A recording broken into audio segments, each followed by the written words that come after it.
G'day guys, welcome back to our weekly wrap. Senior men kicking it off with our championship men. And we had a very interesting Saturday night because there were quite a number of close games, somewhat unexpected with the look on Mark's face. He's in agreement here. We have Keysborough that got it done, 72 over Camberwell, 69. Camberwell played, well, they kept it close. Yeah, much better performance by Camberwell than some of their heavier losses in recent weeks. Anthony Kimball's putting together a pretty tidy season alongside Jay McKenzie, but the Calvin Ange and the Cougars were just that little bit too strong for the Dragons. Yeah, absolutely. Melbourne Uni fell short at home against Hume, 78 to 94. Blackburn again also fell short to McKinnon, 82 to 85. It looks like Ray Mitchell had a very good game. Mitch Barry also did. I believe the two of them made the starting five this weekend. Yeah, for sure. And these guys were neck and neck all game. It was a really good game to be part of. Probably closer than what a lot of people would have anticipated, with Blackburn really giving McKinnon a good run, and McKinnon need to continue getting these wins as they head towards finals, Ted. Yeah, 100%. Bellarine fell short, 75 to Sunbury, 93. Sunbury then went 2-0 for the weekend, followed up on the Sunday, 108, defeating Western Port, 70. Wyndham to close out championship men here, took charge and just really dominated here, 121 to Bellarine, 74. Yeah, that's a rough weekend for Bellarine. Two really heavy losses. Wyndham was used as an opportunity to get everyone on the court. They had several really good contributors, but while Maurice Howard was 26 points, they were able to get guys off the bench like Daniel Herbert, Emmanuel Deng, and Oscar Jones in to be able to get to double figures, and that would have made Coach Lucas Allen pretty happy. Yeah, fantastic. Moving on to Division 1 men here. Chelsea got the win, 101 over Warrandyte, 78. Shepparton got the win in a very, very close battle here. A potential grand final preview, or at least a finals preview with two teams that have had exceptional years. Shepparton 63 to RMIT, just falling short there, 59. Yeah, and Shepparton are known as the defensive juggernaut. They certainly slow other teams down because and they're not known for their high scoring. Steve Coffey was kept somewhat quiet by his standards. I think sort of 18 points, but he probably wasn't as efficient as he usually is. And still getting the 10 rebounds and 5 assists to go with that. But, you keep Steen quiet, you keep Agon quiet. Daniels, you kept him pretty quiet off the bench. It means you're going to go a long way towards winning. And Shepparton's defense is just absolutely phenomenal, Ted. Yeah, absolutely. Coburg got the win, 93 over Southern Penn, 90. Fantastic job. Coburg. Gippsland got the win, 88 over Warrnambool, 80. Another big game. Some finals contenders there as well. Yeah, really tough weekend for Warrnambool. Warrnambool made the trip to Gippsland and then faced up and played against Pakenham on the Sunday as well. So a really important win for Gippsland. And finally, they got some higher profile scoring, with Barlow hitting 21 and Amajoyi 24 and 14.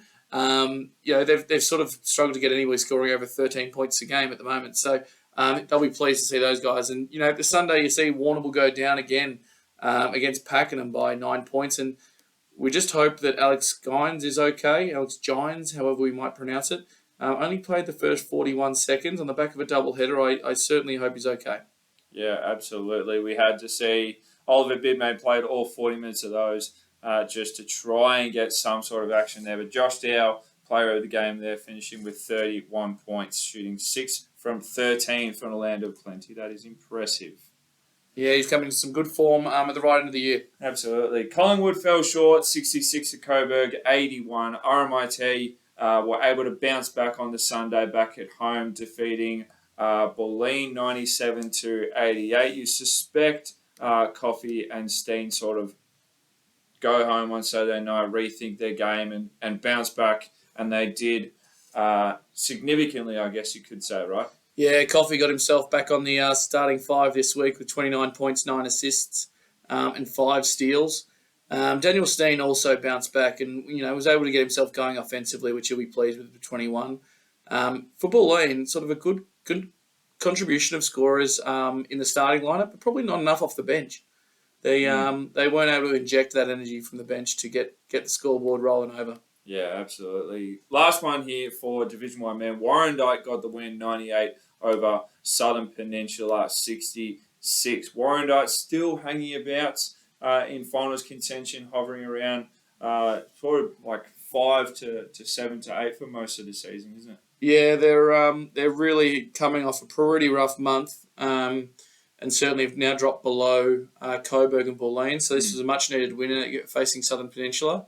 It might be out of reach now, finals. Right. I think that top 5 is pretty much locked away. Coburg looking the best in terms of making that final push. Yeah, absolutely. But having said that, Michael Burt, a genuine MVP candidate, 43 points, went absolutely off with his 13 rebounds, 2 assists and 3 steals. A massive, massive game from him. Yeah, he's a star, and good to see someone like Matthew Scammell. The scoreboard wasn't ticking over for him, but was able to get his teammates involved with 12 assists. Which is really good for a point guard who, normally is scoring in the 20s but wasn't getting it done on the night, so became a distributor. Yeah, fantastic. Moving to Division 2 men here, Craigieburn got the win. First game on our Saturday night, 73 over Maccabi 65. Mildura just fell short at home as Whittlesea made the long trip, 79 to 101. Yeah, and then Gabe Evans and Pat Green were great again. Mildura's in a little bit of trouble if they can't get Cameron Gross back onto the court.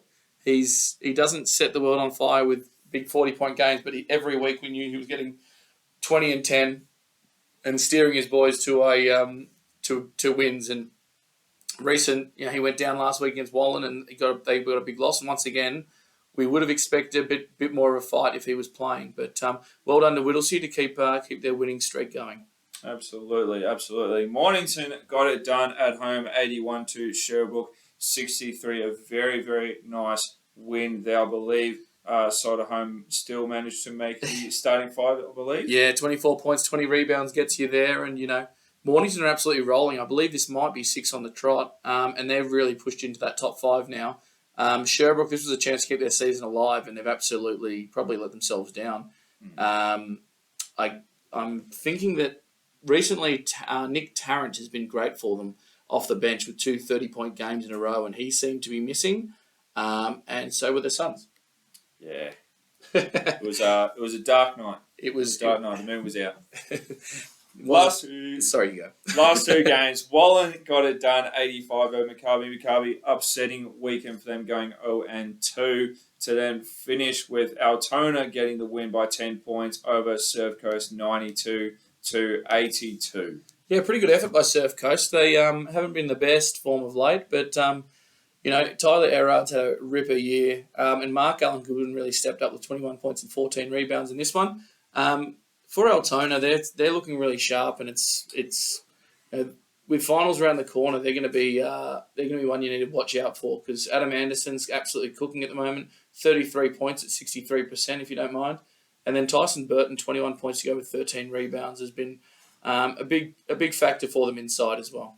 Absolutely. And even in a game like that, Nick Patel's getting in double figures. His assist count isn't normally as high as what it has been with I believe he had a triple-double in one of his games and some near misses in others. So, expect those 4 assists to be significantly higher come finals time. Yeah, for sure. And they're rolling and they're looking really good at the back end of the year. Absolutely. That'll be all for us this week. Keep it locked. We got finals right around the corner.